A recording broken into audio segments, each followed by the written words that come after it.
시간이라는 것이 그렇게 쉬운 문제가 아니라 많은 사람들이 관심을 가지면서 사실은 쉽게 대답하지 못하는 부분이고, 어떻게 보면 올해 초에 그 영화 그 인터스텔라에 1000만 관객이 들어서 뭘 봤는지 모르겠지만은 시간에 대한 관심이 많은데 대답은 못하는 것이 시간이 아닌가 이렇게 생각이 듭니다. 어거스틴이 고백록에서 누군가 나에게 시간에 대해서 묻기 이전에는 그것이 무엇인지 알고 있었다고 생각을 했는데 누가 나에게 묻는 순간 거기에 대해서 대답을 할 수 없었습니다. 이게 인간의 시간이라는 것이죠.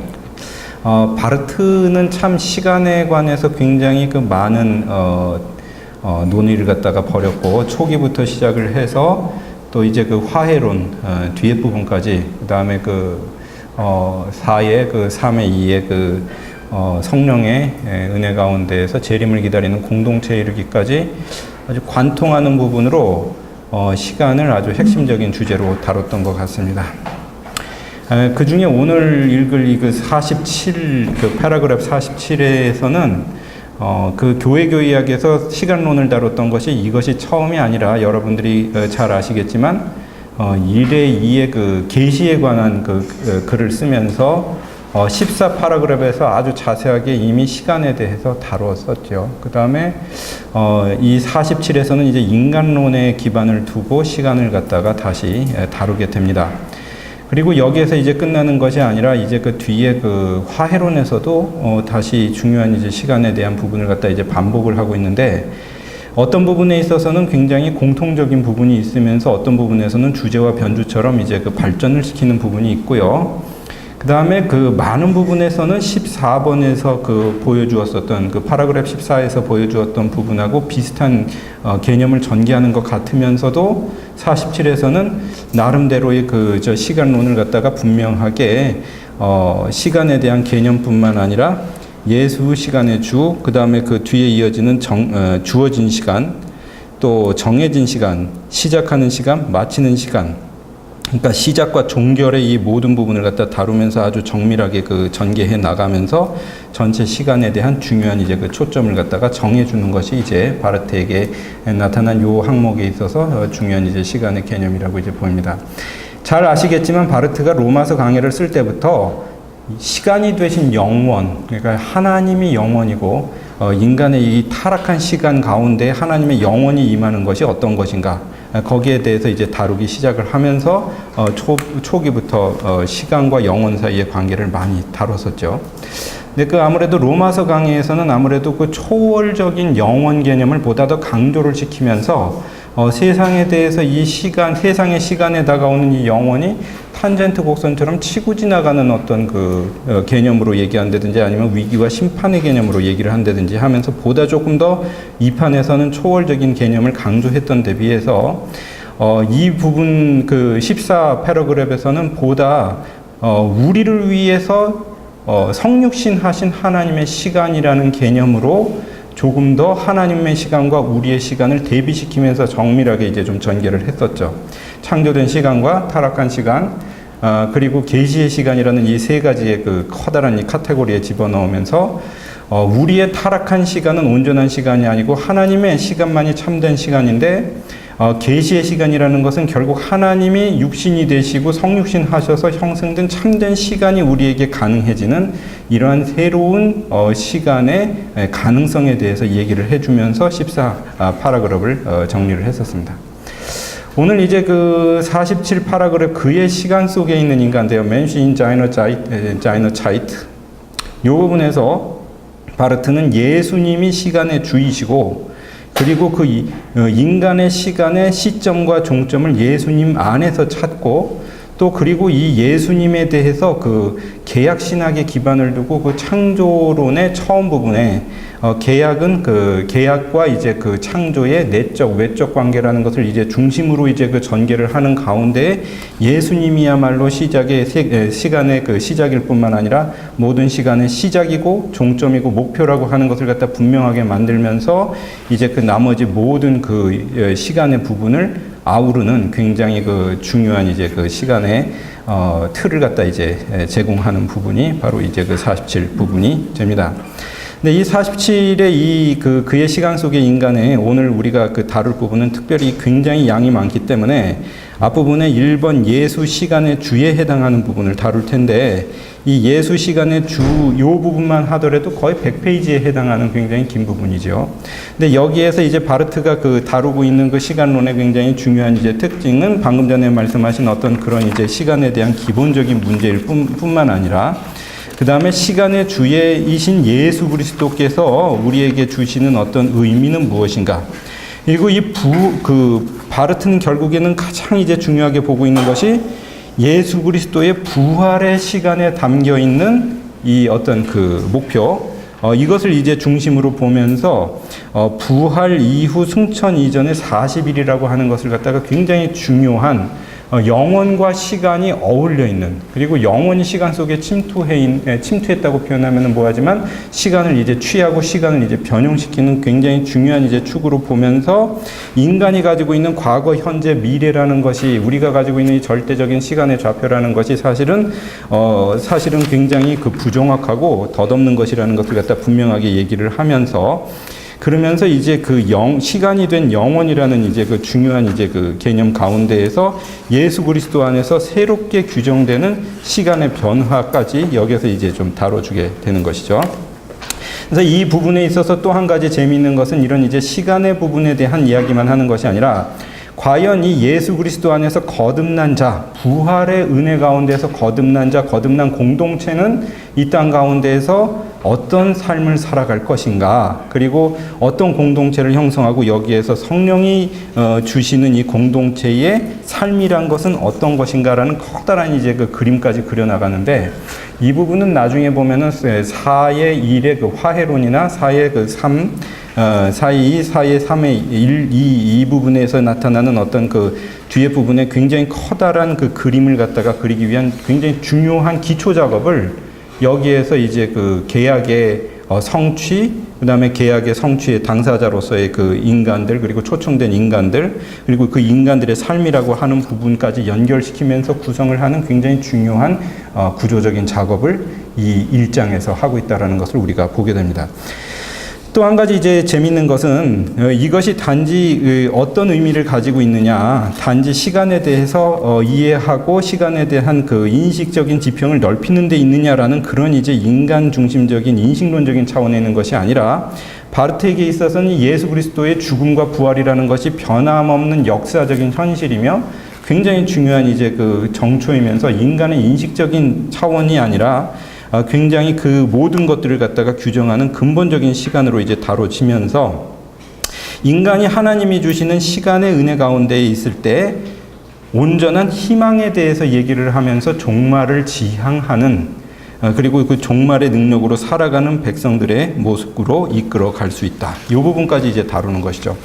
뒤에 부분을 읽어보면은 몰트만 교수가 나중에 희망의 신학을 전개하기 훨씬 이전부터 바르트가 이미 자신의 어떤 시간론의 개념, 그 다음에 예수 그리스도의 죽음과 부활, 그리고 성취, 계약의 성취라는 이 거대한 개념 가운데 훨씬 구조를 뛰어넘고 있는 희망의 신학을 갖다가 전개하고 있는 것을 이제 보게 됩니다. 이것이 우리에게 있어서 단지 신학적인 지평을 확대해 주는 것뿐만이 아니라 신학적인 실천까지 이어질 수 있는 굉장히 중요한 틀을 이 시간론이 주고 있다라는 것이 굉장히 우리에게 중요한 이제 시사점을 주는 것이죠. 그래서 이런 거대한 이제 틀을 가지고 우리가 그의 시간 속에 있는 인간이라는 이제 제목을 가지고 이 47의 1번을 47 파라그랩의 1항을 제가 한 12페이지 정도의 간단하게 핵심적인 얘기를 이제 서술식으로 이렇게 쭉 정리를 해나갔는데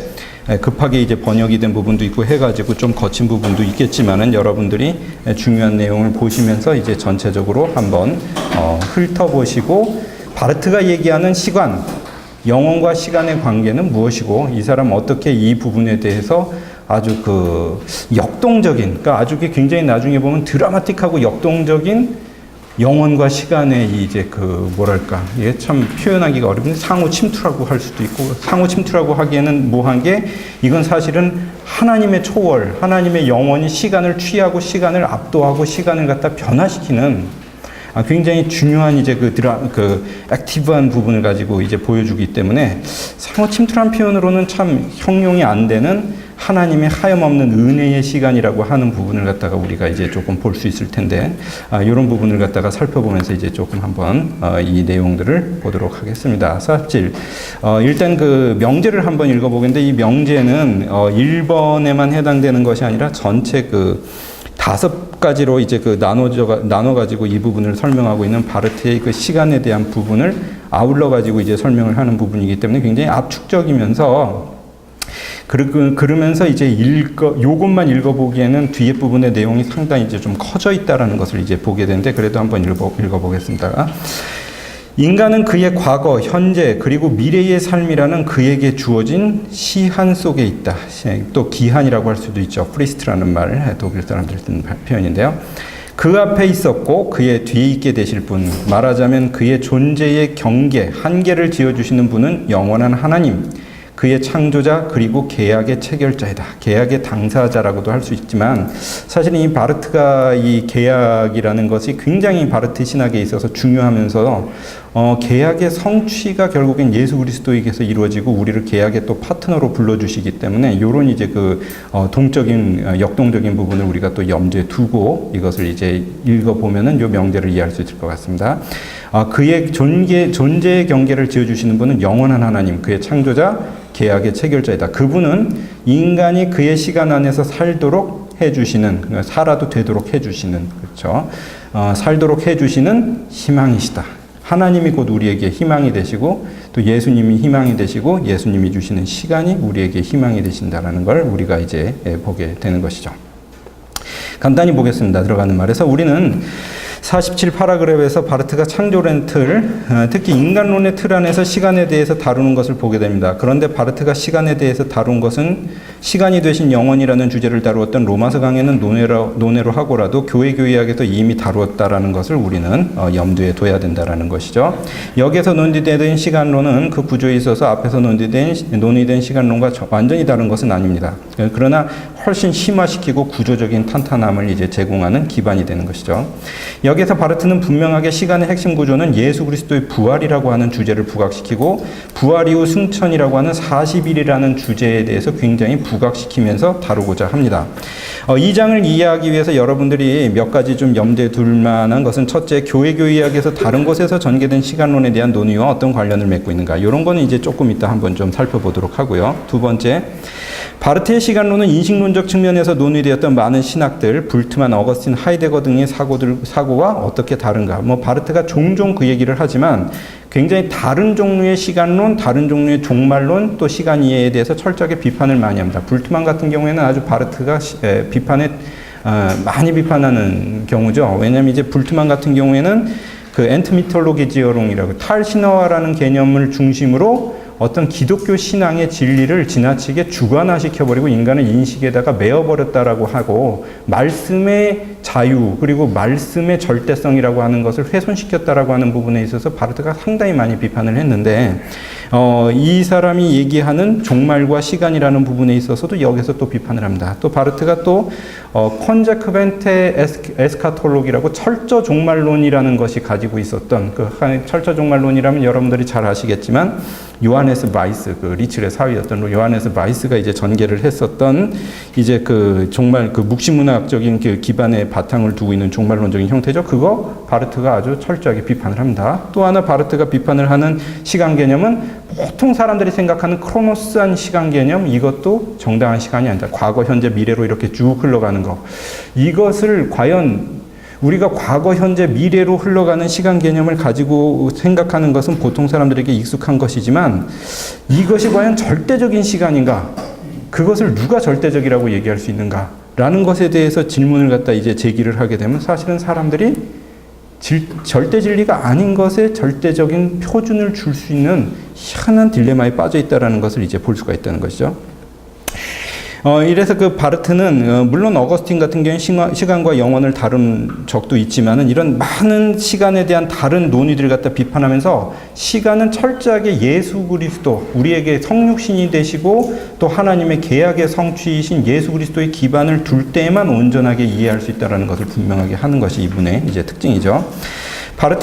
셋째, 바르트가 가지고 있는 그리스도 중심적인 신학과 그에 따른 시간론이 여기에서 어떻게 전개되고 있으면 예수 안에서의 본래적 시간은 무엇을 말하는가? 이 본래적 시간, 예수 안에서의 본래적 시간, 참된 시간, 이 참된 시간이라는 것에 대해서 중간에 굉장히 중요한 이제 개념으로 강하게 이제 부각을 시킵니다. 네 번째, 바르트의 시간론이 우리에게 제공해 줄 수 있는 통찰은 무엇인가? 우리는 오늘 그로부터 무엇을 배울 수 있는가? 사실은 이 1장의 반 정도가 넘는 부분에서 바르트는 이 신학적이고 시간적인 개념이 우리와 공동체에 주는 핵심적인 메시지, 내용, 이 부분에 대해서 강조를 하고 있는데 이것으로부터 배울 수 있는 것이 무엇인가? 우리가 그것을 살펴보면 좋겠다는 것입니다.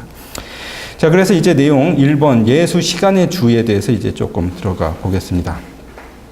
바르트는 방금 전에 말씀드린 것처럼 이 47 파라그랩의 시간론을 크게 5가지로 나누어서 설명을 하고 있는데 그 중에 오늘 다루는 예수 시간의 주는 뒤에 부분을 이제 설명하는 서두가 되면서 어떤 전체 시간론을 아우르는 핵심 개념을 제공해 주는 부분이라고 얘기를 할 수가 있습니다.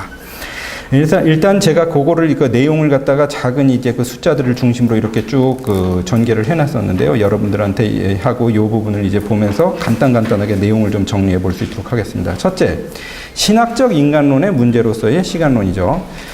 바르트는 우선 47 파라그랩을 열면서 인간 존재의 시간적 근거에 대한 기초를 분명히 합니다.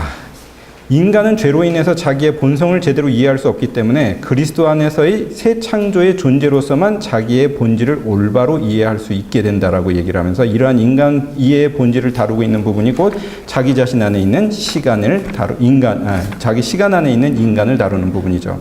이미 46 파라그랩에서 바르트는 이제 통전적 인간, 영육의 분리가 아니라 통전적 인간이라는 것을 갖다 강조를 하면서 인간이 온전하게 스스로를 이해할 수 있는 부분, 결국 성령의 은혜 가운데서 이루어진다. 그런 이제 부분을 갖다 이제 좀 강조를 한 부분이 있지 않습니까? 그래서 바르트 같은 경우에는 놀라울 정도로 사실은 성령에 의한 인간의 어떤 은혜, 그 다음에 성령이 일으키시는 믿음, 성령이 일으키시는 새 창조라고 하는 부분을 갖다가 굉장히 많이 강조를 하는 이제 특징을 보여주곤 하는데요. 근데 이 신학적 인간론의 문제로서의 시간론에 있어서도 결국에는 인간이 올바로 스스로를 볼 수 있고 온전한 인간론의 자리를 찾을 수 있는 그것은 그리스도의 새 창조로서의 존재로서 그리고 하나님의 성령에 비추어질 때만 온전한 시간의 이해가 가능해진다라는 것을 갖다가 얘기를 해줍니다. 바르트가 분명히 자기의 말로 뭐라고 얘기를 하냐면은 시간은 자명하게 이해되는 것이 아니다. 하나님의 성령을 통해서 주어진 시간 안에 살 때에 인간이 온전한 시간에 대해서 알 수 있고 인간이 온전한 힘을 빌어서 그 시간의 힘 안에서 살 수 있다. 이것을 갖다 이제 분명히 얘기를 갖다 이제 하고 있죠. 그래서 이제 그 부분에 대해서는 이제 인용구를 갖다 이렇게 좀 써놨는데요. 인간이 사는 것은 그가 시간을 가짐을 통해서이고 그가 그의 시간 안에 있음을 통해서이다. 그는 그의 시간이며 그것이 바로 영원한 신이 아니고 저 과거, 현재 그리고 나중이라는 과거, 현재, 나중 이런 것이 이제 놓여 있는 것이 아니라 그 시간이라는 것은 그의 생명이 영으로서 창조되었음이며 하나님 앞에서 살아도 되는 것으로서이다. 이런 이제 출발점을 가지고 인간이 온전한 시간에 대한 이해는 성령에 비추어졌을 때라는 것을 갖다가 전제로 얘기를 하면서 보통 사람들이 가지고 있는 타락한 시간이 아니라 하나님의 은혜에 비추어진 시간을 취할 때 인간이 온전한 시간적인 접근을 할 수 있다라고 얘기를 하고 있습니다.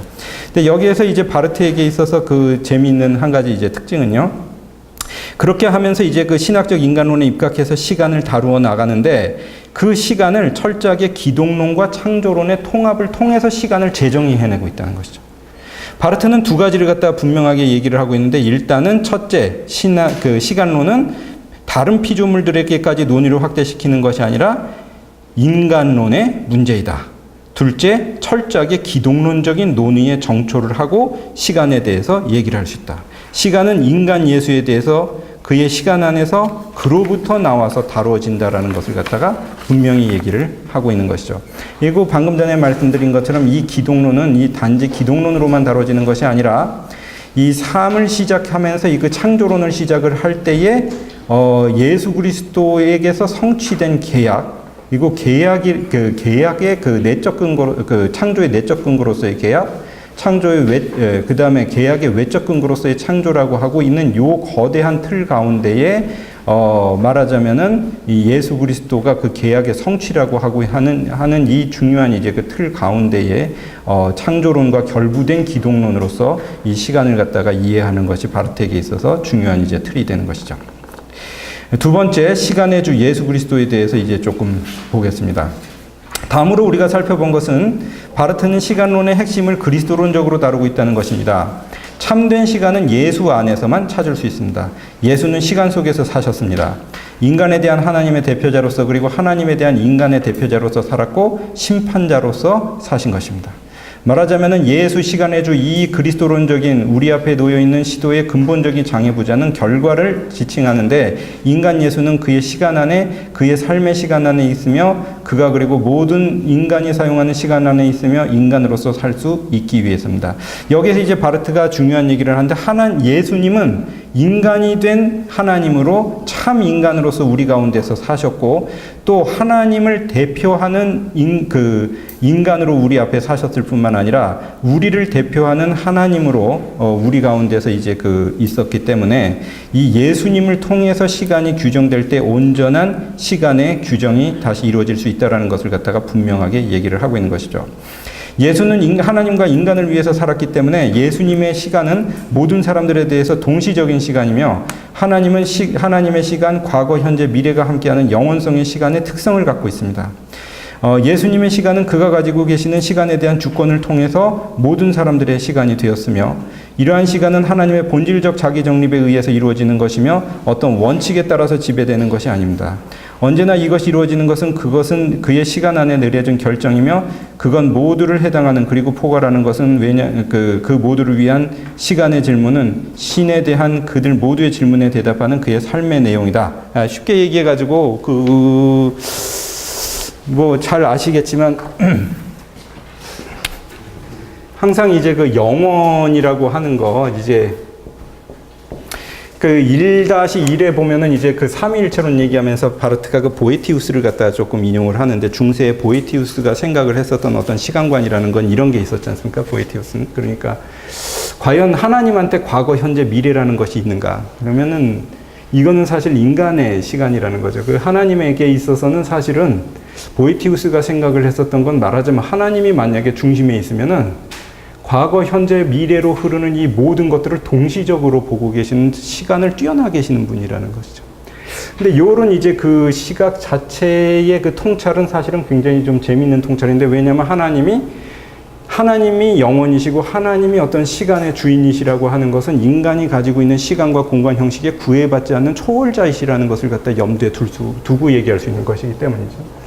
근데 바르트가 1-1의 삼위일체론에서 성부 하나님, 그 다음에 성부의 신성을 다루면서 이런 부분을 갖다 이제 언급을 할 때에는 인간의 시간에 구애받지 않는 하나님의 영원이라고 하는 것, 그리고 그것에 이제 항속성, 자존성이라는 것을 강조하면서 인간의 시간과 대비된 이것을 갖다가 얘기를 갖다 이제 좀 하는 부분이 있었는데, 근데 이제 14에서 이제 말하자면은 아까 전에 처음에 말씀을 드렸던 것처럼 파라그래프 14에서 하나님의 시간과 인간의 시간을 갖다 이제 대비를 시키면서 이 시간이야말로 영원이고 이제 온전한 시간, 이거 타락한 시간이고 사실은 어떤 진리를 담을 수 없는 시간인데 인간들이 진리인 척 하는 것이 이제 문제가 되는 거잖아요. 그리고 이 계시의 시간, 하나님의 성육신 하신 예수 그리스도께서 영원히 이제 시간으로 이제 파고 들어오셨다.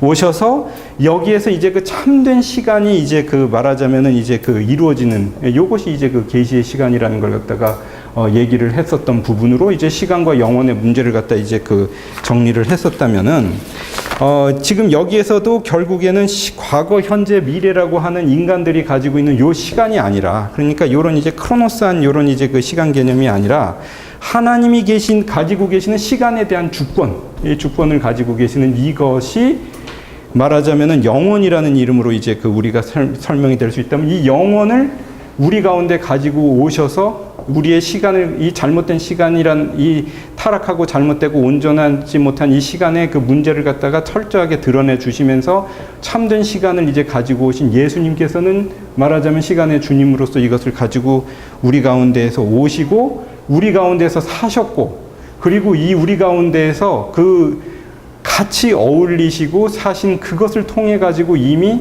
여기에서 영혼과 시간이 말하자면 스파크가 일어나는 이런 이제 그 모습이 나타나는 것이죠. 이게 사실은 예수님이 우리 가운데 오셔서 우리를 위하신 하나님, 그리고 우리를 하나님을 대표하시고 인간을 대표하신 참 하나님이자 참 인간으로서 여기에서 사시면서 일으키신 이것이 말하자면 우리 가운데에서 일어난 온전한 시간의 이제 그 현상 사건이죠. 요걸 이제 그 얘기를 하는 것이고, 요것이 아까도 말씀드렸지만 아주 정점화돼서 얘기한 거는 공생애보다도, 공생애도 굉장히 중요하지만 40일 부활 기간이라는 것이죠. 요때에 말하자면은 그 부활하신 그 시간, 요것이 말하자면은 굉장히 그 초월한 시간이면서 내재 가운데 계시는 초월한 시간이면서 어떤 우리에게 있어서 종말의 예표가 되는 그 굉장히 중요한 시간으로서 우리가 그 가운데에서 있는 요것이 이제 그 가운데에서는 나중에 어떻게 형성되냐면 아시겠지만 성령을 통해 가지고 성령께서 말하자면 사도들이 이것을 증거하고 성령께서 이것을 영으로 공동체 가운데에서 이루시면서 계속해서 이것을 갖다가 현재화시키는, 예수 그리스도의 부활하신 그것을 이제 현재화시키는 그 현실성 속에 우리를 갖다가 이제 초청하시고 이끌어 나가시는 거예요. 요거. 이런 이제 그 굉장히 그 예수 그리스도의 부활을 중심으로 한 역동성이라고 하는 것을 갖다가 여기에서 이제 좀 담아주고 있는 부분이죠. 세 번째. 그래서 시간의 주로서의 예수라는 부분에 대해서 바르트가 이제 그 순서에 따라서 이렇게 쭉 전개하면서 조금 더 자세하게 얘기하는데요. 첫째, 인간의 역사라는 것은 예수 그리스도의 시간 속에서 시작되고 정의될 수가 있습니다. 바르트는 예수께서 시간이 되시고 자기의 삶을 하나님의 시간 안에서 사심으로써 그의 시간이 하나님을 위한 것이 되고 모든 인간을 위한 것이 된다고 밝힙니다. 이것이 곧 예수의 역사, 계시시태며 이 역사를 통해서 예수는 인간을 위한 시간이 되신다. 이것이 아주 기적 같은 사건이죠. 인간 예수는 모든 인간들과 마찬가지로 시간성을 가지시고 그것은 그의 탄생을 통해서 뒤로 소급하고 죽음을 통해서 앞으로 나가며 단순하게 한계 지어진 시간입니다. 그러니까 이 시간을 사신 거죠. 이 기간이 정해진 지속이며 어디에선가 창조된 시간의 지속 안에 있으며 시간은 그의 삶의 영으로서 그의 존재를 향한 시간이었습니다. 한마디로 예수는 출생과 죽음에 이르는 한계 지어진 시간을 이 땅 가운데에서 사셨습니다. 인간의 모습으로 사신 거죠. 그러나 그분의 역사는 여기에서 끝난 것이 아니라 40일의 부활 역사를 통해서, 방금 전에 예수님은 분명히 공생애를 통해 가지고 영원히 되신 시간을 우리 가운데에서 오시고 요 정해진 시간을 사신 것은 분명하지만 그러나 이 예수님의 모든 시간은 40일의 부활 역사를 통해서 재조명돼야 된다는 것입니다. 바르트는 우리가 시간을 올바르게 파악하기 위해서 그의 시간성에 해봐야 된다고 얘기를 하면서 하나님의 현재 창조자와 피조물의 일치성, 이 인간의 삶과 신의 삶의 일치성, 이 내용이 영원하기 때문에 여기에 시간이 있으며 이것이 인간 예수의 역사이다. 계시시대이다. 이렇게 이제 얘기를 하면서 이 시간, 그 부활에 비춰진 예수님의 그 공생애, 그리고 인간이 되신 하나님의 시간, 이것을 통해서 모든 인간의 영원한 구원이 목적이 되고 이것이 바로 역사적인 사실이고 이것이 하나님께서 일으키신 굉장히 중요한 사건이기 때문에 여기에선 어떠한 가연설이나 불투만이나 하이데거식의 탈신화화도 끼어들 여지가 없다라고 얘기합니다.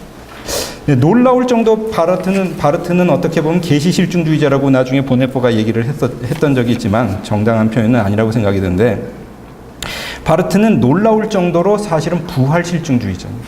철저하게 부활의 역사성과 부활의 진리성에다가 기반을 두고 신학을 전개하는 사람이죠.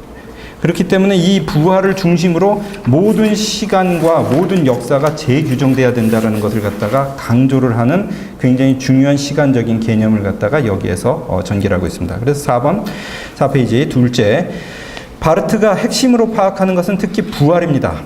시간의 본질적인 시련이 나타난 것은 부활과 승천 사이의 40일간의 시간입니다. 40일. 부활하시고 승천하신 요 시간, 요거를 나중에 그 치비셴 차이텐이라고 이제 치비셴 차이트, 뭐 차이텐이라고 하네요. 차이트. 요런 이제 그 사실은 그 20년대에 변증법적 신학하면서 츠비셴된 차이텐이라고 뭐 이런 그 잡지도 썼던 그 기억이 있어가지고 요런 표현을 갖다가 쓴 것 같기는 합니다만은 이 사이 시간을 굉장히 중요하게 보면서 이 사이 시간에 대해서는 1-2의 계시의 시간에서도 핵심적인 내용으로 다루었고 그리고 화해론에 있어서 예정의 목표로 다룬 적도 있고 그리고 이 그 시간을 갖다가 얘기하면서 굉장히 중요한 시간 개념으로 계속 강조를 하는 경향이 있어요. 이것은 이 40일의 시간은 하나님이 그리스도 안에 계셨다는 것을 단적으로 보여준 시간이라는 것이죠. 하나님이 부활하셨고 죽음을 이기셨고 그리고 그리스도 안에 계셨다는 것을 보여주시고 그리고 인간의 시간에 아직 더불어 계시는 요 이제 그 시간은 말하자면은 종말론적인 시간이고 하나님의 시간을 보여주는 핵심 개념이라는 것이죠. 부활의 역사는 예수의 부활과 천상행 사이의 40일의 역사이다. 이 40일의 역사가 곧 예수의 시간을 이해하는 열쇠이며 모든 것이 이것으로부터 설명돼야 된다. 이것을 굉장히 강조합니다. 왜냐? 이 40일 동안 예수님의 현존 안에 있었던 하나님의 현존이 제자들에게 확실하게 드러났고 그리고 부활절 기사 안에 시간론의 핵심이 담겨 있다라는 것을 갖다가 이제 강조할 수 있는 부분이라고 얘기를 합니다. 다시금 이제 불투만 비판하면서요. 부활하신 예수에 대한 신앙의 성립이 역사적 현현을 통해서 일어난 것이지 여기 성립하는 것은 아니다. 이것은 무슨 소리냐면 불투만 얘기한 것처럼 믿음으로 볼 때에 부활하신 예수에게 의미가 있다. 이런 의미로 얘기되는 것이 아니라 부활하신 예수가 진리고 역사이기 때문에 우리의 신앙이 의미가 있고 일어날 수 있다. 이것을 바르트가 강조했다라는 얘기인 것이죠. 신약 성경의 이야기, 저 특정한 시간과 역사에 대한 기억에 있어서 눈앞에 가졌으며 그것이 그들의 시간을 형성하고 움직였고 그것이 처음의 것이고 원래적인 것이다. 왜? 아까도 말씀드렸지만 바르트가 3의 계약을 갖다가 얘기하면서 계약 무지무지하게 중요하게 생각을 하는 거예요. 계약. 이 계약의 이제 핵심을 여러분들이 아시겠지만은 이제 하나님은 나는 너희의 하나님이 되고 너희는 나의 백성이 되리라. 이 계약 아닙니까?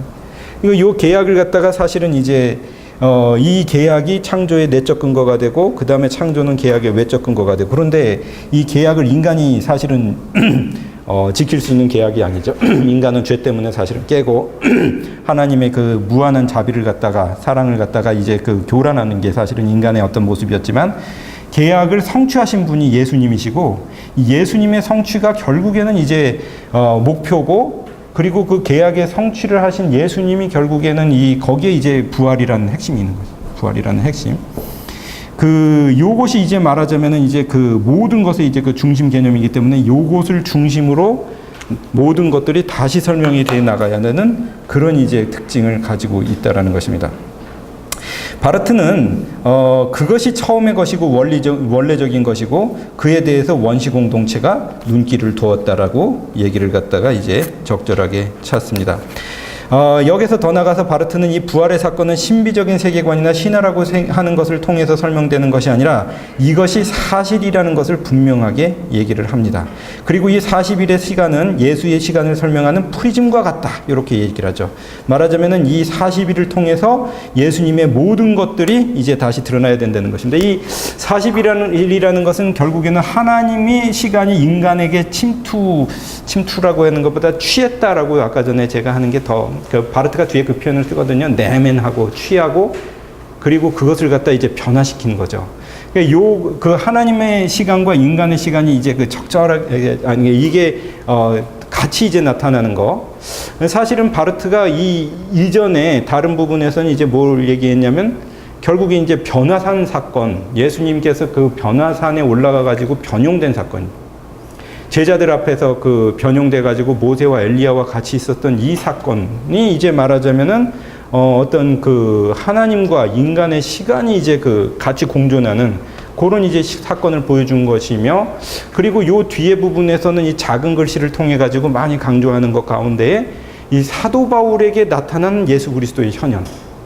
그러니까 다메섹 도상에서 그리고 또 누구 있습니까? 엠마오 도상에서 누가복음 24장에 나타난 예수 그리스도의 그 현현, 요런 이제 모든 것들을 갖다 이제 보여주는 그 부분에서 나타나는 것이 바로 하나님의 시간이 인간의 시간을 갖다가 그 장악하고 이제 모든 것들을 새롭게 만드시는 그런 이제 시간으로 나타난 것인데, 요것이 사실은 처음의 것이고 원래적인 것이라는 것을 갖다 이제 강조를 하는 것이죠.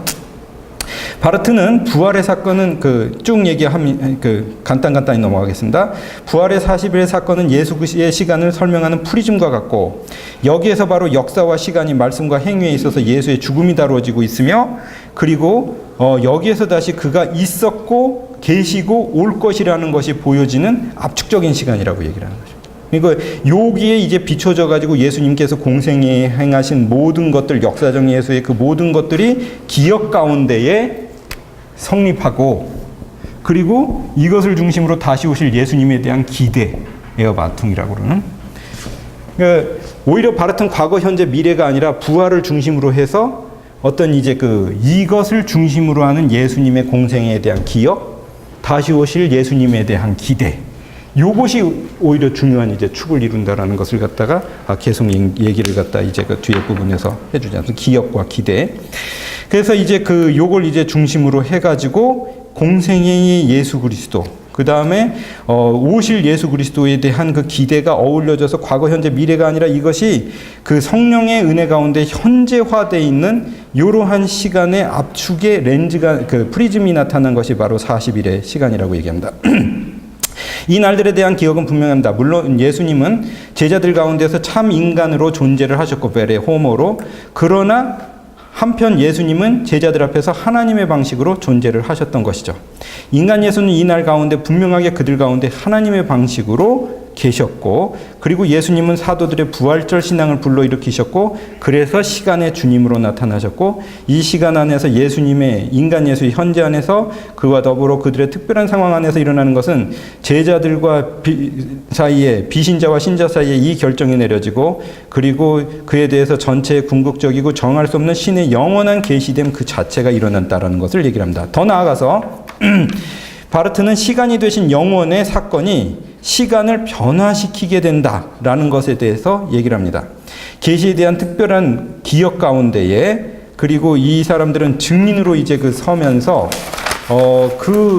그들을 갖다가 둘러싸고 있었던 모든 이전 시간이 아니라 이 일회적이고 진리이고 참된 시간 가운데에 그 모든 나머지 시간들을 갖다가 새로 규정하고 새로 살아갈 수 있는 이제 새 창조의 힘을 가지고 오게 되는 것이죠. 5페이지 네 번째 주에 창조주 하나님은 그들에게 인간 예수 안에서 단지 현재적이기만 한 것이 아니라 대신에 저 후 역사 안에서도 현현하셨다. 과거, 현재, 미래의 그 모든 것들이 하나님의 은혜 가운데, 하나님의 성령의 은혜 가운데 세상을 갖다가 변혁시키는 세상의 시간을 심판하고, 로마서 강의에서 얘기를 했었던 그 심판의 어떤 모티브가 다시 나타난다면, 세상의 잘못된 시간을 갖다가 이제 심판하고 제대로 되고 참된 시간을 인간에게 열어주는 종말론적인 사건, 이것을 통해서 세상의 시간이 변화되었다.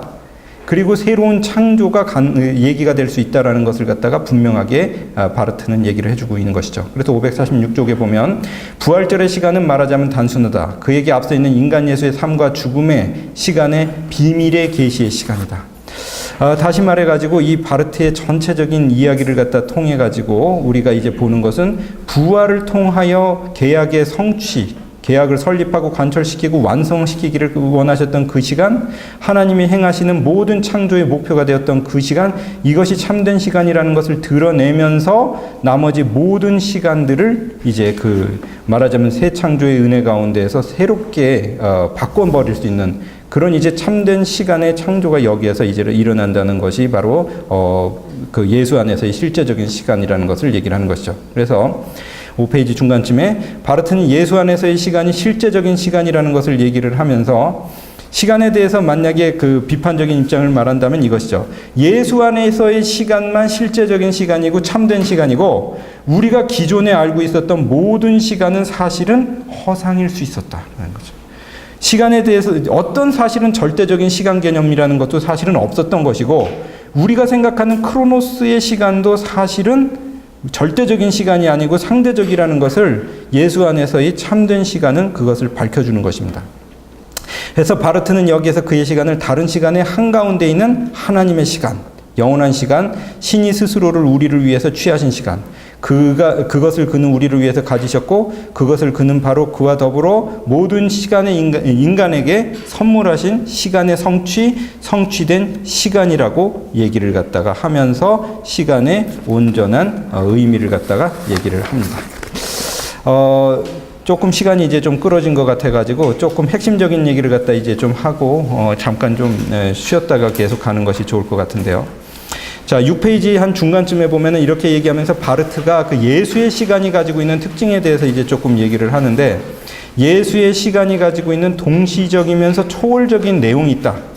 예수의 시간은 동시적이고 현재적이다. 요거는 이제 뭐 요 개념하고 이제 아까 전에 그 결부시켜 가지고 이해를 하면은 이제 조금 그 이해를 갖다 이제 좀 할 수 있을 것인데, 바르트는 예수의 시간에 대해서 다음과 같이 설명을 제시합니다. 예수의 삶은 시작을 가지고, 두 번째, 예수의 삶은 지속을 가지고, 세 번째, 한 번 종결됐다. 인간의 역사 가운데에서는. 그러나 이거보다 더 중요한, 말하자면 동시적이면서 초월적인 시간을 가지고 있는 것이 바로 예수님의 시간이라는 것을 얘기를 합니다.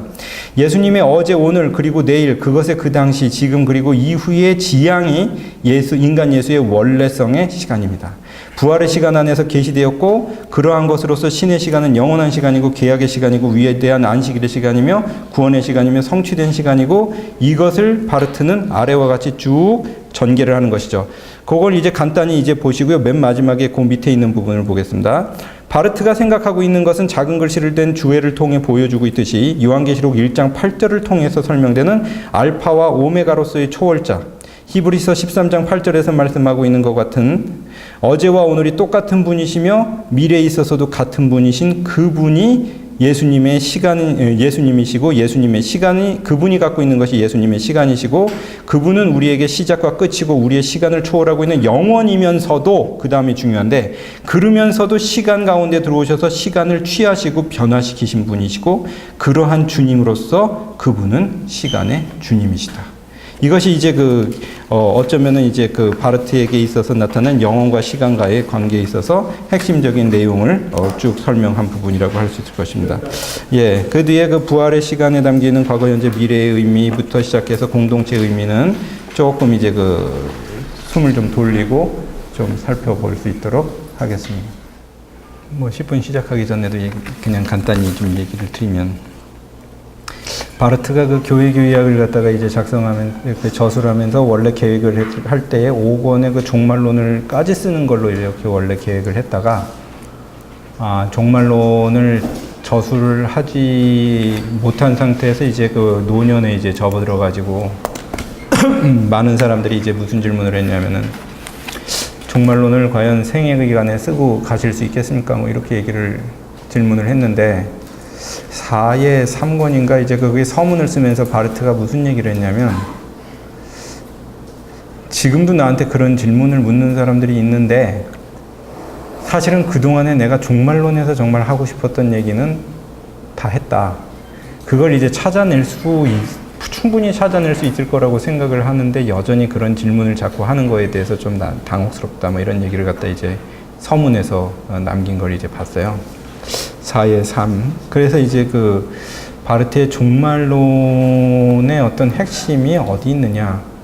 결국에는 이 교회교의학에서 철저하게 기반으로 삼았었던 예수 그리스도와 예수 그리스도의 부활을 통한, 죽음과 부활을 통한 계약의 성취. 여기에 이제 어떤 압축적인 어떤 신학의 핵심이 들어가 있고, 그것이 이제 말하자면은 계시론뿐만 아니라 이 화해론까지 쭉 이어지는 어떤 굉장히 커다란 이분의 큰 어떤 구도 가운데에, 그리고 그 가운데 이제 3권에서 이제 창조론을 쭉 전개하면서 또 창조, 또 인간에 대해서 인간론을 갖다 이제 쭉 다루고, 또 인간의 시간에 대해서 다루고, 또 이제 바르트가 무라고도 얘기하고, 무성이라고도 얘기하는 다스니시티게라는 사탄의 권세, 마귀의 권세라고도 얘기할 수 있는 이것에 대한 멸절, 그리고 이 사탄의 정체를 드러내고 이 죽음에서 승리하신 예수 그리스도, 이런 그 구도를 갖다 가운데다 이제 접어 넣으면서 이제 그 사의 일에서 이제 화해론으로 넘어가는 이 전반적인 큰 그림 가운데에서 이제 큰 구도 가운데에서 이제 그림을 그리면서 그 하나님과 인간 계약의 성취 이 부분을 갖다가 아주 역동적으로 이제 그리는 이 모습을 보게 되면은 여기에서 사실은 바르트가 굳이 5권을 갖다가 쓰지 않는다고 하더라도 필요한 종말에 관한 충분한 이야기는 이미 주지 않았는가. 그걸 갖다 뭐 너무 땡겨가지고 어떤 결론을 갖다가 뒤에 내리려고 하는 방식은 바르트를 이해하려고 그러는 방식. 그러니까 예를 들어 제가 말씀드린 거는 뭐 신앙거론에서 뭐 하지만 이제 몰트만 교수가 오시는 하나님을 쓰면서 바르트라면 이렇게 했을 것이다. 바르트가 그렇게 했을 거라는 건 바르트가 얘기하지 않은 거는 얘기하지 않는 걸로 남겨놓는 것이 좋지 않았을까 이런 생각이 좀 들거든요. 그래서 이제 그 바르트의 어떤 종말 이 부분에 그 그리스도의 시간론이라고 하는 부분이 그리스도 안에서의 그 시간이라고 하는 부분이 단지 그 인간론이고 시간에 대한 부분만이 아니라 사실은 이 부분이 어떻게 보면은 바르트의 종말론을 아주 미리 앞당겨서 보여주고 그 아주 핵심 구조를 보여주는 그러한 부분으로도 우리가 받아들일 수 있다라고 이제 그렇게 보입니다. 여기에서 아까도 말씀드렸지만 앞부분 시간에 갑자기 많은 개념들이 쭉 나와가지고 말씀을 드리니까는 조금 이제 잘 따라가다가 조금 버겁다라는 어떤 느낌도 좀 이제 보여주셨는데 아주 핵심적으로 말씀을 드리면은 그 뒤에 8페이지 하단에 8페이지 하단에 이런 부분이죠. 바르트가 이제 십자가에서 정점화된 시간 그리고 부활을 통하여 성취된 계약의 성취 그리고 그것을 통한 이제 그 40일 요걸 이제 말하자면은 아주 핵심 개념으로 이제 다루고 있고 이 40일이 말하자면 프리즘과 같다라고 얘기를 갖다 이제 하면서 이 40일을 말하자면 이 40일은 예수님의 말하자면은 이 탄생과 죽음 특히 이제 그 부활과 승천 이후에 이 압축된 이 40일 영원히 그야말로 들어와 있고 인간의 어떤 그 시간 가운데서 이제 있으면서 제자들에게 보이시고 제자들을 모으시고 제자들을 파송하시는 이 굉장히 역동적으로 일어나는 어떤 이 예수 그리스도의 초월성과 성령의 그에 의한 이제 역동성이 강조되는 가운데에 한편으로는 뒤에 쪽에 뭐가 이제 일어납니까? 역사적 예수에 대한 기억과 오실 예수님에 대한 기대가 이루어지는데 이 예수님은 인간의 역사에 있어서는 단 한 번 2000년 역사 뭐가 아니라 수천 년 역사 가운데서 1회로 요 일들을 일으키신 것이지만은 이것이 말하자면은 우리가 가지고 있는 가짜 시간이 아니라 참된 시간의 진짜 정수이고 참된 시간의 그야말로 엑기스죠. 또 이제 이것이 단지 예수님의 사건뿐만이 아니라 구약의 모든 증인들이 사실은 이것을 바라보고 있었던 성령 가운데서 이것을 예언하고 이것을 기대하고 있었던 것이고 거꾸로 그리고 이후에 이것이 예수님께서는 성령의 능력 가운데에서 이 세상 가운데에서 실현시켜 나가는 이제 그 역동성으로 이제 묶어주시는 그 다이나믹 가운데서 계속 만들어 가시는 그런 이제 시간으로 이제 부어 주실 수 있는 것이죠. 근데 결국에는 여기에 있어서 이제 그 핵심으로 다뤄지는 것은 이제 무엇이냐 하면은 제가 좀 건너뛰어가지고 그 부분을 이제 보는 겁니다. 전체 구조를 아우를 수 있는 부분이라고 생각해서 8페이지 그 중간 그 점 2개 이해했잖아요. 두 가지, 바르트가 이제 그 두 가지를 갖다가 굉장히 중요하게 이제 보는데요. 여기 가운데에서 과거, 현재, 미래가 모두 압축적으로 이제 다뤄지고 있으면서 이제 우리에게 새로운 대답을 갖다가 이제 제시를 한다라는 것을 이제 얘기합니다. 그 중에 위에 있는 일은 오늘 우리에게 떠오르는 것은 부활절 이전의 예수의 삶이다. 그의 십자가의 죽음, 예루살렘에서의 현현, 갈릴리에서의 길, 그런 걸 갖다 쭉 해가지고 원래적으로 일어난 것은 하나님의 나라가 왔다라는 것이고, 그리고 바르트는 말하자면은 지금 이것을 우리 가운데에서는 성령으로 이렇게 이제 표시했지만 사실은 이렇게 표시해도 될 겁니다. 성령으로 우리 가운데에서 함께 하시면서 이 성령이 우리 가운데에서 현재화시키시고 임재하시는 그것은 예수님께서 공생의 기간 동안에 이루시고 만드시고 이끌으셨던 그 모든 것들입니다. 그것이 말하자면은 우리 가운데서는 지금은 성령께서 이것을 갖다 과거, 현재, 미래를 갖다 뛰어넘어서 우리에게 현재화시키고 계시는 것이고요. 그리고 두 번째, 이 바르트는 예수의 십자가에서 정점화된 시간은 성경 전체를 통해서 약속되었던 예언의 성취이며 그 정점이라는 것을 밝힙니다. 그 이전 시간의 정점이자 종점이며 그를 향해 모든 것이 달려갔고 그와 더불어 공속되었던 시간이다.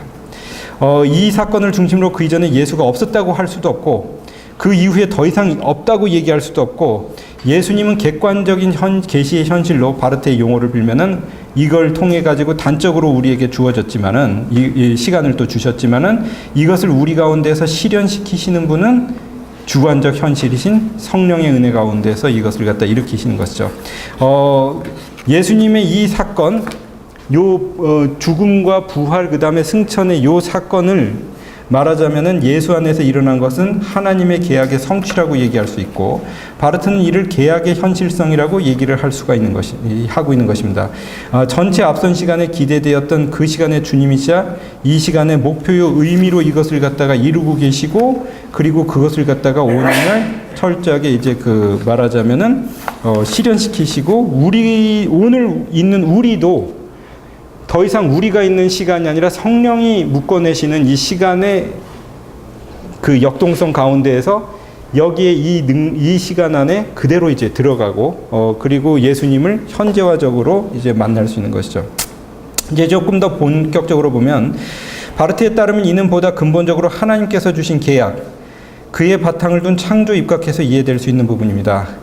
바르트는 구약성경의 증거에 따라서 분석해 나가는데 사도적 공동체는 창조 그 자체를 구약성경에 입증된 신의 계약의 외적 기반으로서 신의 계약을 창조의 내적 근거로서 이해를 합니다.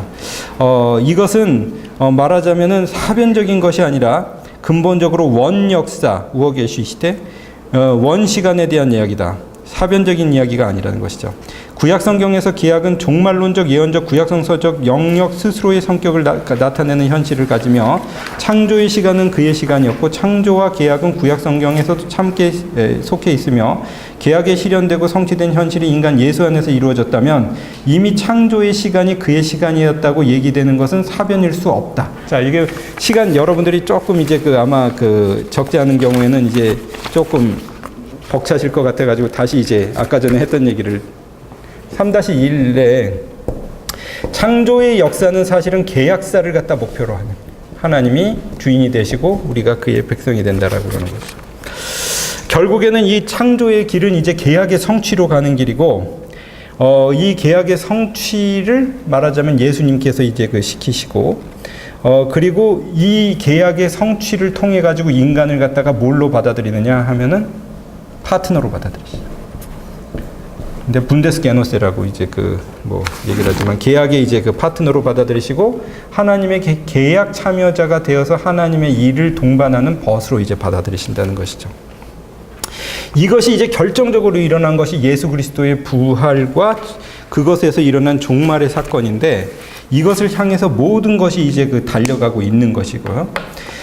이것을 이제 달려가고 있는 그것이 말하자면은 이 성취된 현실이 인간 예수 안에서 이루어졌다면 이미 창조의 시간은 이 가운데에서 이해될 수 있는 시간이어야 한다. 그러므로 이 시간은 그 안에서 예수가 모든 창조에 있어서 먼저 생각되고 먼저 보여진 원래적이고 근원적인 신적 의지의 대상으로서의 시간이라고 우리는 이해할 수가 있습니다. 그렇기 때문에 사실은 참된 시간이라는 것은 예수 안에서 창조된 시간이지 우리가 어떤 사변적으로 구성할 수 있는 그런 이제 시간이거나 아니면 크로노스한 시간이 아니라는 것에 대해서 우리가 분명하게 가지고 있어야 된다는 것이죠. 바르트는 신약 성경의 증거를 통해서 다시 고찰하는데 신약 성경에서 증거하고 있는 것은 예수를 통한 계약의 성취가 이미 하나님의 결의와 창조 앞에 모든 시간 앞에 있었다고 하는 것을 바르트가 얘기합니다. 자, 이거 우리가 생각하는 시간 계열의 순서가 아니고요. 뭐 도르트 신조를 중심으로 얘기했던 전택설, 후택설 뭐 요런 개념을 가지고 먼저냐 후냐 이런 걸 가지고 얘기하는 그런 차원이 아니라 이미 예수님을 통한 계약의 성취가 이미 하나님의 결의와 창조 앞에 있었기 때문에 예수님의 안에서의 그 시간 창조가 모든 시간 앞에 있었던 근원적인 시간 창조라고 하는 것을 바르트가 강조를 하고 있다는 것입니다. 그의 시간, 그의 미래, 그의 현재에 대해서 바르트는 질문합니다. 어떻게 그가 이미 시간의 시작 앞에서 그리고 하나님의 자유로운 계획 앞에서 모든 것들의 시작 앞에서 그리고 결의 앞에 서 있었다는 것이 부정될 수 있는가? 그리고 바로 그렇게 실제로 최상으로 충만 가운데 신적으로 있었다는 것이 부정될 수 있는 것인가? 한마디로 시간의 창조가 예수 안에서 주어진 것이라는 것을 바르트는 얘기를 하고 있는 것이죠. 자, 이것이 바르트의 그 굉장히 천재적인 그리고 이 계약 신학을 갖다가 바탕으로 하는 계약 성취를 바탕으로 하는 아주 시간의 그 역동적인 구조를 설명하면서 보통 사람들이 생각하는 순서적인 문제나 이런 것들을 초월한 아주 굉장히 깊은 답을 내려주고 있는 바르트식의 어떤 대답이라고 이제 봅니다. 이어지는 설명에서 바르트는 예수 그리스도의 시간에 있어서의 초월성과 내재성의 합치가 이루어지는 부분에 대해서 얘기를 하고 있습니다. 예수님은 한편으로 그의 과거로부터 언제나 현재적인 것으로 보여질 수 있었고 있어야 하고 이해될 수 있고 이해되어야 하고 그의 현실적 존재는 미래적인 의미와 다를 수 없기 때문에 오시는 그분은 모든 앞선 시간에서 하나님의 미래 스스로로 들어가신 분이시라는 것을 우리가 알아야 한다는 것이죠. 영원한 하나님의 결의 안에서 오시는 분은 부활절 이전의 생애 기간 가운데 오셨던 그분이고 40일을 통해서 정확히 계시되신 분이시고 그분이 다시 오실 분으로 우리에게 약속되신 분이시고 우리는 그 재림을 기다리는 사이 시간에 다시 있는 것이죠. 그 뒤에 부분에 그 4의 3의 2에 보면은 특별히 이제 바르트가 이 초림과 재림 사이에 있는 요 기간 가운데 있는 공동체가 무엇을 하느냐? 한마디로 성령의 은혜 가운데, 성령의 능력 가운데에 재림을 기다리는 공동체, 여기에 대해서 또 굉장히 얘기를 갖다 이제 좀 강조를 하죠.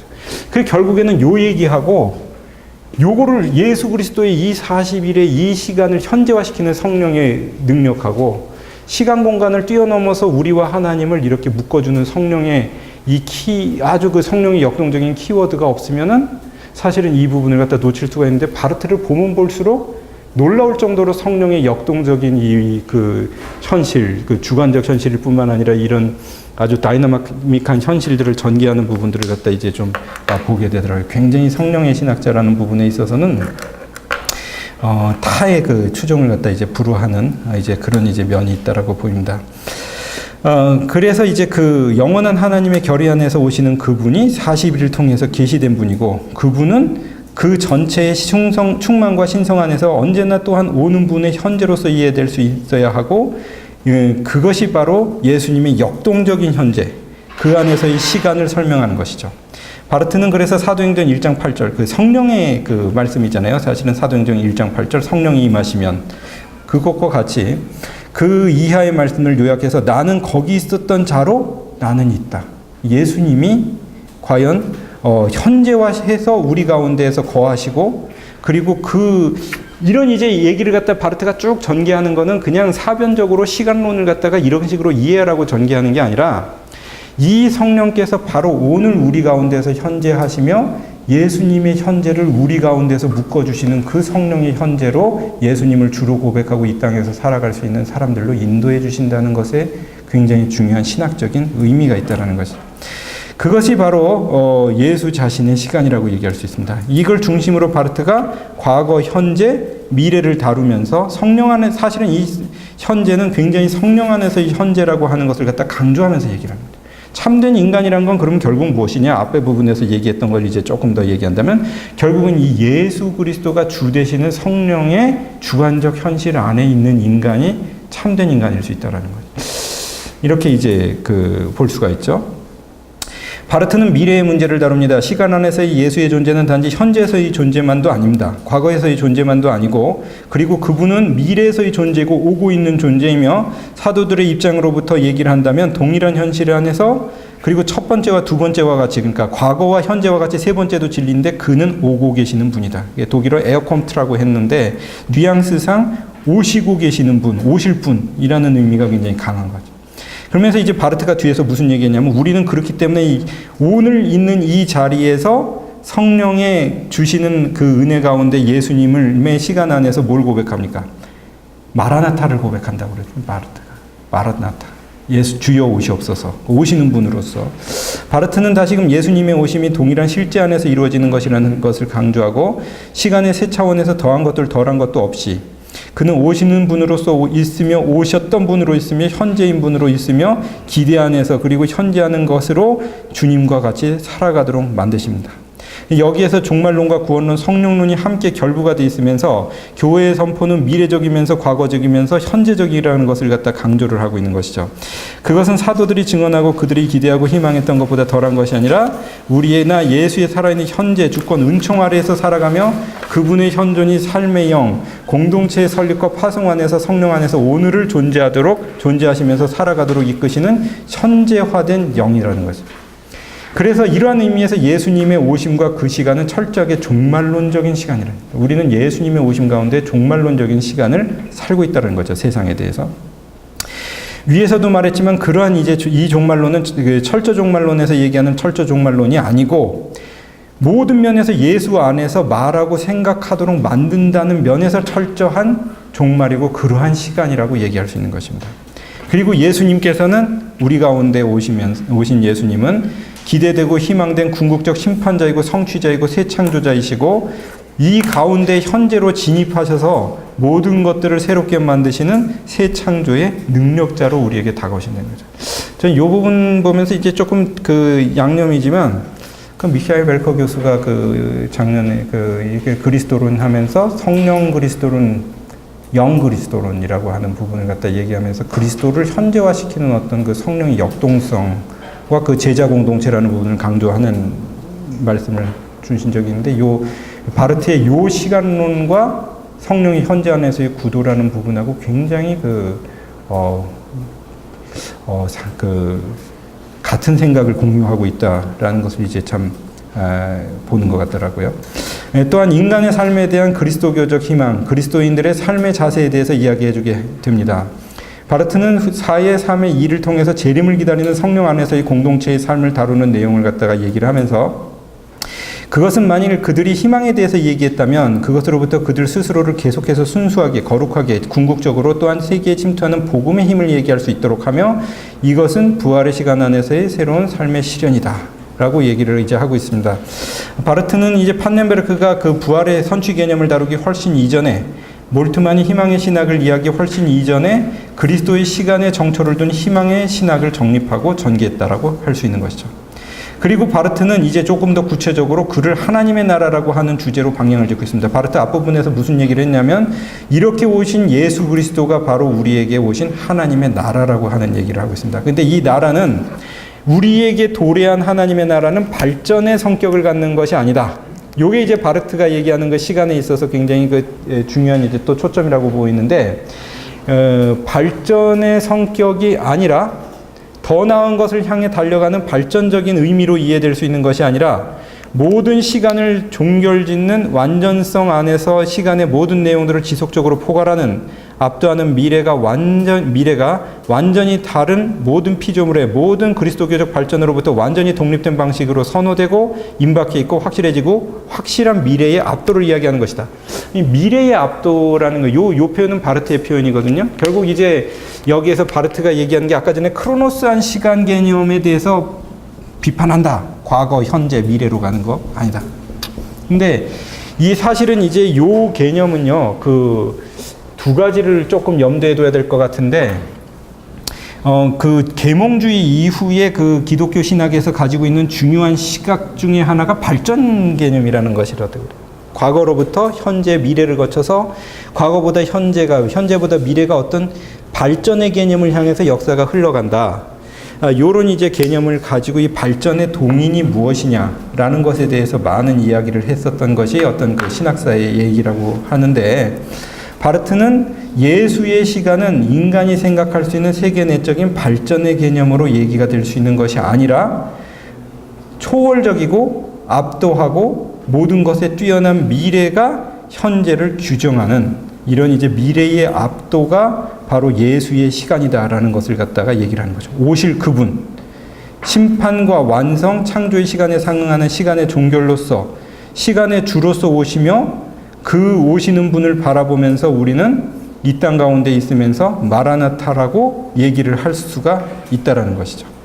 그래서 이렇게 이제 외치는 우리에게 다가오시는 그것이 바로 하나님의 나라이며 이 하나님의 나라를 바라보는 것이 바로 희망의 근거가 된다. 이것이 이제 말하자면은 세상의 시간에 대해서 종교를 선포하면서 예수님의 시간을 바라보는 인간이 가지는 희망의 근거를 얘기를 하는 것이죠.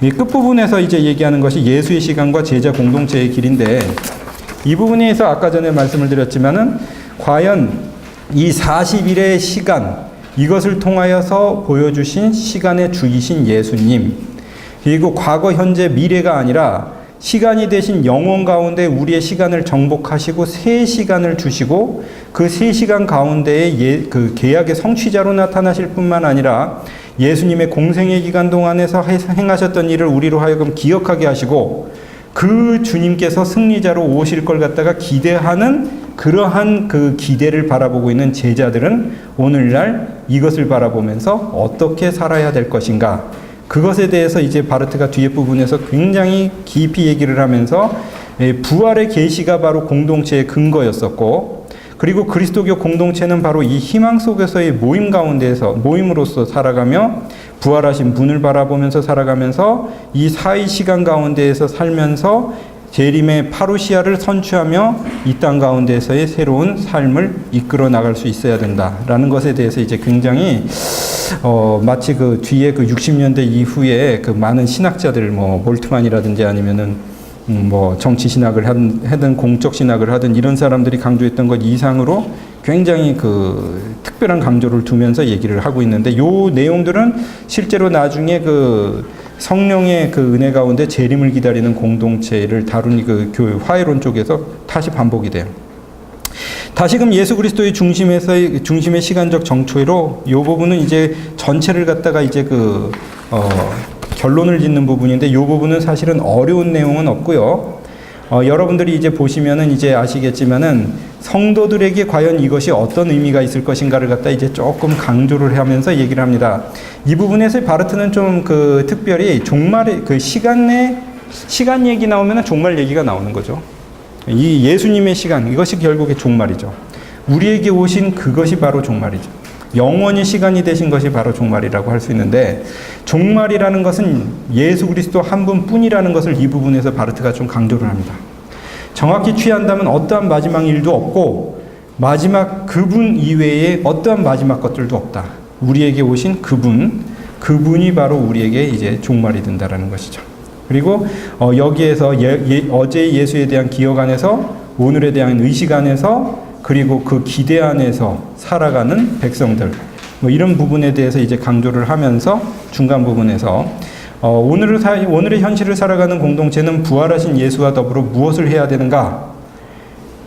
이 땅 가운데에 예수님이 시간의 주인이시라는 것을 알면서 이 시간 가운데서 머물러 있을지라도 주님을 바라보면서 포기하지 않고 감내하면서 은혜로의 길, 계시로의 길, 믿음으로의 길을 걸어갈 수 있는 것이 온전한 그리스도인들의 자세가 된다. 이 부분에 대해서 굉장히 약간 좀 그 설교조로 뒤에 부분에서는 이제 좀 강조를 하면서 이 글을 갖다 이제 조금 마치고 있습니다. 전체적인 부분에 있어서 다시 그냥 전체 그 그림을 갖다 다시 정리를 해야 될 거는 아닌 것 같고요. 어쨌든 계약의 성취로서의 예수 그리스도 그리고 인간이 온전한 시간 안에 살 수 있다. 인간이 온전한 시간성을 회복할 수 있는 것은 자기로부터 주어진 가능성이 아니라 철저하게 시간의 주이신 예수 그리스도에 비춰진 인간을 통해서 그리고 결국에는 바르트가 간간히 강조하듯이 그것은 성령이 매개하시는 예수 그리스도의 주되심, 시간의 주되심인 우리가 고백하고 그 가운데서 살아가는 그리스도인들의 자세로 우리의 시간을 갖다가 이제 내어드릴 때에 우리가 온전한 그리스도인의 모습으로 살아갈 수 있는 그런 이제 모습으로 만들어갈 수 있다라는 것을 철저하게 그리스도론적으로 구원론적으로 또 성령론적으로 또 종말론적으로 정리한 것이 바로 1번 시간의 주 예수 그리스도를 다룬 부분이다라고 얘기를 할 수가 있을 것이라고 이제 생각이 듭니다. 전체적인 내용은 좀 건너 뛰었지만은 요 정도로 이제 그 말씀과 정리를 좀 드리고요. 혹시 뭐 어느 정도 논의나 아니면은 이제 뭐 질문이나 그리고 하면서 중간중간에 다루지 못했던 부분도 할 수 있다면 이제 좀 다룰 수 있도록 그렇게 이제 하면은 좋을 것 같습니다. 교수님 그 초반에 예. 이 강의를 하시면서 바르트의 시간론이 이중론적 측면에서 문제했던 다른 신학들과 어떻게 다른가를 좀 이렇게 살펴보겠다고 하셨는데, 네, 이번에는. 그게 이제 하이데거가 들어가 있습니다. 네. 하이데거와의 사고가 좀 어떻게 다른지 좀 너무 이제 범위가 커서 나중에 질문들이 좀 주저가 네, 관심 분야가 하이데거신가요? 네. 근데 바르트가 중간에 이제 프리츠 부리 나 아니면은 이제 불트만 또 간간히 하이데거 존재화 시간이 그때 한동안 상당히 많은 영향을 끼쳤기 때문에 하이데거도 이제 간간히 언급을 하고 그러지만은 이제 사실은 아시겠지만 하이데거의 시간론의 개념은 좀 차이는 있지만 불트만하고 상당히 유사점이 많다라고 이제 생각이 들고요. 사실은 불트만하고 하이데거는 20년대에 마부르크에서 같이 교수 생활하면서 서로 요한복음 중심으로 의견을 교환하면서 약간 좀 시스템을 갖다가 공유한 부분이 있기 때문에 하이데거를 너무 넓혀서 얘기하면은 지금 좀 어렵고, 다만 바르트가 전체적으로 볼 때 사실 틸리시까지도 포함해가지고 계속 비판하는 부분이 이 말씀의 절대적인 주권과 말씀의 절대적인 선포가 사실은 신학에 있어서 가장 핵심이 되고, 이 계시야말로 가장 이제 신학의 중심이 돼야 하는데, 그 신학의 중심축이 항상 인간과 실존, 그리고 실존을 중심으로 논의가 될 수 있는 시간성이나 아니면 다른 축의 변환이 일어나는 거에 대해서 굉장히 좀 비판을 하는 경향이 있죠. 그런 부분에 있어서 불트만도 하이데거도 바르트가 보기에는 이 시간성의 개념이라는 것이 여전히 인간을 중심으로 출발하는 실존적인 출발점, 그게 인간의 신앙 고백, 인간의 실존, 요렇게 이제 출발점이 간다라고 하는 부분에 있어서는 항상 비판의 여지가 많다라는 것에 대해서는 항상 좀 경계를 좀 두고 있는 부분이죠. 이런 부분에 대해서는 이제 하이데거 시스템 자체에서 뭐 여기에서 예를 들어서 나는 거기 있었던 자로 다 에어 이스트 다 20인, 다 에어리스트 20인, 마치 20인, 데어 20인이라고 왜 독일 사람들이 출애굽기의 야훼 하나님의 이름을 나는 스스로 존재하는 자로 존재한다는 건데 20인, 데어 20인, 요런 거를 갖다 약간 좀 패러디 하듯이 20인, 데어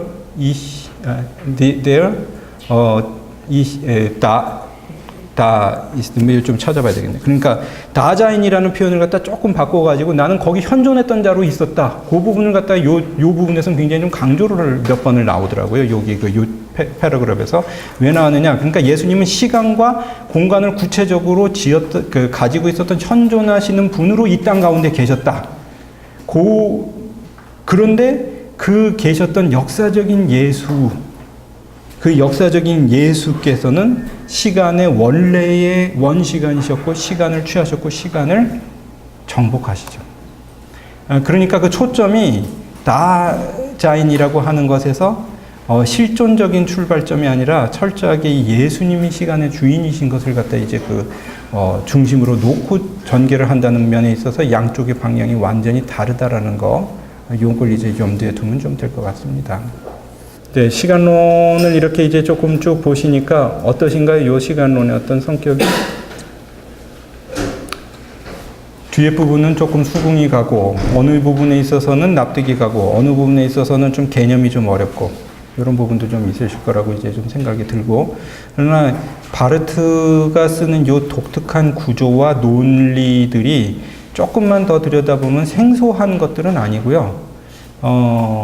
사실은 어떤 사람들은 이 그 바르트의 그 시간론의 논의가 너무 어떻게 보면 현재만 중심이 되어 있는 게 아니냐라는 식의 어떤 그 비판을 하는 경우도 제가 뭐 자료들을 보다 좀 봤고, 또 어떤 사람은 현재를 중심으로 하는 그 절대 정신의 자기 발현이라는 시간 개념을 전개했던 해겔하고 너무 비슷하지 않느냐, 이런 이제 얘기를 하는 사람도 본 적이 있는데, 그것들은 제가 뒤에 그 저기 결론 부분에서 그 얘기하면서 그거는 바르트 신학에 대해서 조금 오해일 거다. 왜냐하면 이제 바르트의 구조가 그 얘기하는 현재라고 하는 거는 사변성이 아니다라는 걸 갖다가 굉장히 중간에 이제 그 사변 철학 내지는 사변성의 어떤 현재가 아니고, 그리고 어떤 인간의 그 인식 구조에 따라서 그 설명이 될 수 있는 단순한 그 현재 구조가 아니라 예수 그리스도가에게 초점이 있고 그 안에서 이제 그 모든 것들이 이루어지고 그것을 이제 주관화시키는 성령 안에서의 현재라고 하고, 인간이 설명할 수 있는 것이 아니라 이것이 어디까지나 하나님의 초월성이 인간에게 이제 그 말하자면 압도하듯이 이제 그 내재화하는 그런 이제 그 부분으로 이제 그 전개가 되는 부분이 있기 때문에 항상 바르트를 어떤 그 특정한 사상가들이나 특정한 틀에다가 얽어매어 가지고 비판을 하려고 그러는 시도는 항상 조금 좀 편협하거나 문제가 발생할 수 있는 시도다라고 이제 좀 보입니다. 질문이 있는데요. 네. 지금 전체적으로 설명하시는 거를 좀 이제 제 느낌으로 보면 로마서 강의 2파에서 이야기했던 그 지점으로부터 굉장히 좀 어떻게 보면은 현실에 좀 더 가까운 그런 텍스트들이 상당히 많이 보이거든요. 제가 사실 로마서 강의 1판을 제가 접하지를 못해서 그런데 로마서 강의 1판하고 로마서 강의 2판이 고루 이 부분에서 다 섞여 있는 것이 아닌가요? 왜냐하면 시간적 인간론을 펼쳐나가면서 예수 그리스도 안에서 모든 것을 설명을 하기 때문에 인간의 현실, 또 어떤 그 인간에 대한 기본적인 설명을 할 때 시간을 끌고 올 수밖에 없는 거고, 그러다 보니 기본적으로 전적인 타자로서의 하나님을 이야기도 해야 되지만 예수 그리스도를 통해서 결과적으로 우리와 함께 하시는 하나님을 분명히 또 이야기해야 되기 때문에 그러면 기본적으로 그 관계를 제가 잘 몰라서 그런데 로마서 강의 1판에 대한 내용이 이 부분을 설명할 때 어느 정도 들어와 있는지 아니면 전혀 관계가 없는 건지 그 다음에 거기 하나고요. 그 다음에 또 하나는 뭐냐면 이것이 화형으로 점점 경제가 진행이 되면서 이게 누적적으로 계속 어떤 제가 말씀드렸던 보다 우리 현실에 가까운 그런 어떤 현실 개입적인 그런 부분들 쪽으로 조금 더 혁명적으로 이렇게 에스컬레이션이 점점 되는 구조를 띄고 있는지 그게 아주 예리하시고 좋은 질문이신지요. 그 로마서 강해도 1판이 다르고 2판이 다른데 2판에서는 사실은 조금 좀 레디칼한 측면에서의 조금 그 단절이 좀 강조됐던 부분이 아니냐. 근데 사실은 이 로마서 강해의 시기하고 그 뒤에 부분에서 여러분들이 그 지금까지 읽으셨겠지만은 무슨 로마서 강해에서 나오는 그 종교 비판, 계시 중심성, 특히 2판, 그 다음에 무슨 시간론, 뭐 여러 가지 것들은요, 교회학에서 중간중간에 많이 그 비슷한 부분이 나오거나 아니면은 인용을 하거나 이런 부분들이 이제 나오니까 로마서 강해뿐만 아니라 바르트가 그 사이에 강연을 했었던 수없이 많은 작고 큰 강연들의 어떤 내용들이 그대로 인용되는 부분도 있고 내용이 어떤 다시 등장하는 부분도 있으니까 이게 어느 정도 연속성이 있느냐. 물론 연속성이 있죠. 다 연속성이 있을 거라고 이제 생각이 들고, 그리고 연속성이 있는 만큼 또 불연속성이 발생하는데 바르트 연구에 있어서 사람들이 항상 관심을 가지고 있는 부분이 디테일한 부분에 있어서 어느 부분에서 불연속성이 발생하고 왜 발생하는가, 그 부분에 대해서 항상 좀 관심이 많은 것 같습니다. 왜냐면 이제 특히 가장 크게 보면은 이제 변증법적 신학 시기하고 그 교회학을 저술하기 시작하면서 특히 안셀름의 피데스 크베렌스 인텔렉툼을 이제 읽고, 그다음에 그 교회교의학을 이제 그 기초를 하면서 27년에 그 크리스틀리시의 도그마틱하고 이제 그 단절을 시키면서 그 무렵에 썼던 많은 강연들에서 도대체 크리스틀리시라는 말이 뭘까라고 하면서 잘못 쓰이면 잘못 쓰일 수 있는 요 말이 아니라 크리스틀리시라는 말이 잘못 쓰이면 굉장히 잘못 쓰일 수 있다는 걸 바르트가 여러 차례에 대해서 얘기를 하잖아요. 이건 잘못하면 그리스도교 종교냐? 아니다. 교회교의학을 쓰면서는 철저하게 교회를 기반으로 교의학을 같이 이제 써나가면서 이 교회의 기반은 사실은 이제 말씀의 계시, 거기에 이제 그 프롤레고메나에서 굉장히 강하게 나타났었던 어떤 그 하나님의 말씀이 중심이 되고 그 다음에 이것을 이제 굳은 기반 위에서 이제 변증을 할 수 있는, 그러니까 신학이야말로 어쩌면은 인간이 신에 대해서 얘기하는 것이 아니라 하나님이 우리로 하여금 하나님에 대해서 얘기할 수 있도록 허용해 주시는 것을 증언하는 이런 이제 그 측면으로 이제 바뀌어 나가면서 그 나타났던 부분, 그러니까 그 20년대까지의 부분하고 이제 그 교회교의학을 저술하기 시작하면서 바뀌었던 요 축들 가운데에 또 하나님에 대한 관념도 그 바뀌고 그런 부분에서 이제 그 시스템을 갖다가 재구성하면서 써나가면서 바르트가 어느 부분에서는 연속성을 가지고 어느 부분에서는 불연속성을 가지고 이제 전개를 항상 좀 하고 있어요. 그래서 항상 이제 그 관심이 가지는 사람들이 이제 보는 게 어디에서 연속성이 발생하고 어디에서 불연속성이 발생하느냐, 그리고 불연속성이 발생하는 가운데도 변하지 않는 중심점이 뭐냐, 이런 부분에 대해서 많이 얘기를 하는데, 로마서 강의의 그 어떤 시간과 영혼 간의 관계에 있어서도 그런 이제 그 상관관계를 가지고 좀 디테일하게 이제 좀 접근을 해볼 수 있을 거라고 이제 생각이 드는데, 근데 어쨌든 2-2의 그 기독론을 중심으로 한 예정론 전과 그 예정론 이후가 상당히 또한 달라진다라는 부분에 대해서는 또 많이들 얘기를 하는 것 같아요. 그러니까 이 예정론을 쓸 때와 그 다음부터 이제 그 전개가 되는 부분에 있어서 바르트의 어떤 그 강조점 또 어감 이런 부분에 대해서 이제 그 얘기를 하는 그런 부분도 있고요. 그다음에 바르트에게 있어서 그 뒤에 부분에 이제 누적적으로 우리 현실에 가까운 현실에 개입적으로 어떤 의도적으로 발전을 시켜나갔냐, 이거는 바르트가 단지 그런 부분만 관점을 두는 게 아니라 자기가 가지고 있는 어떤 그 시대적인 변화에 그 대응을 하면서 하나님의 말씀과 주권이 어떻게 관철되는가를 갖다가 항상 또 다이나믹하게 좀 보면서 이제 전개를 해나가기 때문에 분명히 처음보다는 뒤로 갈수록 훨씬 더 현실적인 부분과 역동적인 부분을 많이 다뤘을 거라고 이제 좀 생각이 듭니다. 다만 이제 한 가지 분명한 거는 에버하트 융렐이 그랬다든가요. 바르트의 신학을 보면은 어떤 시스테마틱한 걸로 보면은 상당히 그 시스테마틱하고는 거리가 멀어 보인다. 왜냐하면 이제 그거는 사실은 바르트 스스로가 의도했던 부분이니까. 왜냐하면 이제 사람이 만든 시스템 안에다가 하나님의 말씀을 가두려고 하는 거에 대해서 바르트 굉장히 비판하면서 하나님의 말씀의 주권과 살아계신 하나님, 역동적인 살아계신 하나님의 자유하심, 이걸 이제 강조하면서 그 신학의 시스템은 항상 말하자면은 따라갈 수 있는, 그러니까 낙땡캔 하죠. 그런 이제에서 보면은 우리가 정밀한 어떤 시스템을 가지고 바르트를 규정하려고 그러는 게 아니라 살아계신 하나님과 말씀과 그리고 예수 그리스도의 어떤 정말 베레데우스 베레호모로서 이 모든 것의 중심이신 예수 그리스도가 어떻게 증거되고 있는가, 그리고 참 놀라울 정도로 성령의 주관성, 성령의 어떤 역동성이 어떻게 같이 이제 결부가 돼서 받아들여지고 있는가, 이거 우리가 쭉 따라가게 보는 것이 오히려 이 바르트 읽기에 있어서 조금 더 도움이 되지 않았을까, 이렇게 좀 생각을 갖다 좀 해보고요. 저기요, 지금 예. 저기 바르트가 철학의 영향을 많이 받으면서 예. 인간을 전개했겠는데, 예.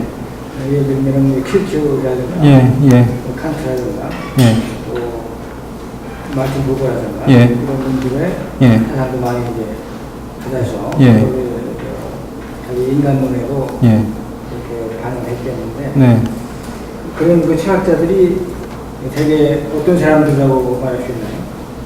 철학자들이요? 근데 참 이거 좀 쉽지 않은 말씀이지만은 바르트가 철학 공부는 무지 많이 한 사람 같은데 특정 철학자들한테 기대려고 하는 경향 거의 발견하지 않는 거라고. 이제 중간중간에 보면은 뭐 마틴 부버 얘기나 아니면 그 모티브도 좀 나오고 이시도 뭐 이런 개념도 나오고 뭐 칸트의 어떤 개념도 뭐 이렇게 나오고 그러지만 바르트는 적어도 20년대 중반에 그 동생이 아주 뛰어난 칸트 철학자였고 또 본인 스스로가 굉장히 오랜 세월 그 신칸트주의를 갖다 또 연구를 했었고 비렐름 헤르만 하르낙 같은 아주 그 탁월한 당대의 그 학자들한테 공부를 했었지만 20년대 중반에 인간의 철학이 하나님의 말씀을 담으려고 그러는 모든 시도에 대해서 굉장히 비판하면서 거부를 해요. 그러니까 단편은 이렇게 나오지만 키에르케고르도 뭐 이제 초창기에는 그렇죠. 근데 뭐 많은 영향을 끼친 건 사실인 것 같아요. 키에르케고르가. 그런데 그 틀을 쫓아간 게 아니라 그 정신을 쫓아갔다고 정신을 좀 공유했다고 생각이 들고 뒤에 보면 바르트의 경우에 있어서는 제가 전에도 외국에서 공부할 때 프리바트 도첸트 한 분이 그냥 무슨 얘기 하다가 그분이 바르트의 교회교의학을 갖다가 최소한 4번 이상 읽었다고 그러더라고요. 근데 특정 뭐라고 얘기하면 나는 첫 번째 받는 인상이 이렇게 어떤 특정 철학 사상에 기대지 않는 그 사상가 처음 봤다. 이 장구한 책을 갖다 쓰면서 어떤 특정한 철학 사상가에게도 전적으로 기대지 아니하고 뭐 흔적이 안 나온다는 거예요. 그러니까 나올 것 같으면 안 나오고 철저히 인간적인 건 다 비판을 하면서 오로지 하나님의 말씀, 하나님의 주권, 하나님의 살아계신 계시에 너무 충실하려고 그러는 이런 이제 그 신학적인 모습을 보이는 것. 네, 그리고 그게 전반적인 거지만은 특별히 그 인간학을 인간론이요. 그 신학적 인간학을 말할 때 이제 제가 알기로는 케이크호라든지 칸트라든지 특별히 부버의 영향이 많이 있다. 부버 같은 경우에도 그렇고 하이데거 같은 경우에도 바르트가 분명히 처음에 뭐 자연신학 계시 논쟁할 때도 하이데거에도 좀 기댄 적이 있고 관심이 있었고 부버의 개념도 가지고는 오지만은 부버의 개념을 에밀 브루노처럼 막 갖다가 쓰거나 그러진 않습니다. 이분이 보면은 어느 정도의 개념은 가지고 오겠지만 그래서 특정 영향을 갖다가 뭐 언급은 할 수 있겠지만 그것에 전적으로 이거다라고 얘기할 수 있는 부분은 좀 쉽지 않지 않나 이렇게 좀 생각이 좀. 그리고 또 하나는 그 인간학을 말하면서 기독교의 인간학 하면은 인간학이라고 인간론 얘기하면서 죄론 같은 것이 꼭 필수로 들어가는데 이 칼바르트에게서는 그 죄 문제가 별로 그렇게 저기 화해론 뒤쪽 부분은 죄 아주 철저하게 다루죠. 이 기만의 죄.